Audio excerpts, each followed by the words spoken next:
Ito yung bypass road sa Naik to 13.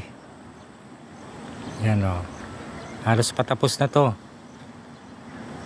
Yan o. Dito ilog. Ang kulang na lang nito tulay. Ayan, tulay. Sana papakinabangan na to. Shortcut. From 13 Martires hanggang Naik. Papunta doon sa Tagaytay. Hanggang doon. Ayan o. Tingnan nyo. Nabubulok na yung mga bakal. Oh.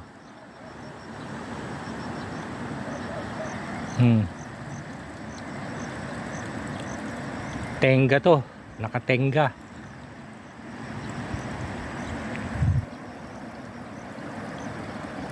Sayang.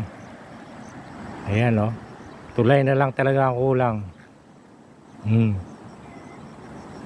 Shortcut to. Shortcut way.